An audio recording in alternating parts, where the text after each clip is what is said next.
बुद्ध ने शिष्य के सामने एक रस्सी में 3 गांठ लगाई और पूछा कि क्या ये वही रस्सी है जो गांठ बांधने से पहले थी। गौतम बुद्ध की एक प्रचलित कथा के अनुसार एक दिन सुबह सुबह सभी शिष्य बुद्ध के प्रवचन सुनने के लिए एक साथ बैठे हुए थे।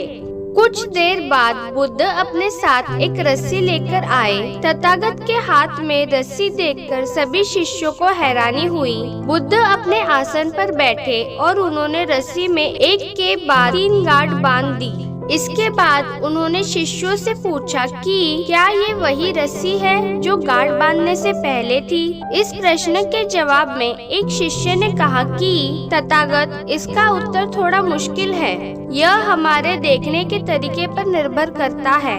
एक तरह से तो रस्सी वही है, इसमें कोई बदलाव नहीं है। एक अन्य शिष्य ने कहा कि अब इसमें 3 गांठें लगी हुई है जो कि पहली रस्सी में नहीं थी। इसे बदला हुआ भी कह सकते हैं। कुछ शिष्यों ने कहा कि वास्तव में मूल रूप से रस्सी वही है लेकिन बदली हुई दिख रही है, लेकिन इसका मूल स्वरूप बदला नहीं है। शिष्यों की बात सुनकर बुद्ध ने कहा कि आप सभी सही बोल रहे हैं। अब मैं इन गांठों को खोल देता हूँ। ये बोलकर बुद्ध रस्सी के दोनों सिरों को खींचने लगे। बुद्ध ने पूछा कि क्या इस प्रकार रस्सी की गांठें खुल जाएंगी। सभी शिष्यों ने कहा कि नहीं, ऐसे करने से तो गांठें और ज्यादा कस जाएंगी, इन्हें खोलना और मुश्किल हो जाएगा।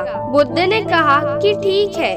अब एक अंतिम प्रश्न, इन गांठों को खोलने के लिए हमें क्या करना होगा। शिष्यों ने कहा कि हमें इन गांठों को ध्यान से देखना होगा जिससे हम जान सके कि इन्हें कैसे लगाया गया है। इसके बाद हम गांठें आसानी से खोल सकते हैं। बुद्ध इस जवाब से संतुष्ट हो गए और उन्होंने कहा कि ये सही बात है। हम परेशानियों में फंसे रहते हैं और बिना कारण जाने ही उनका हल खोजने लगते हैं, जबकि हमें पहले समस्याओं के मूल को समझना चाहिए। जब समस्याओं की वजह समझ आ जाएगी तो उन्हें सुलझाना बहुत ही आसान हो जाएगा।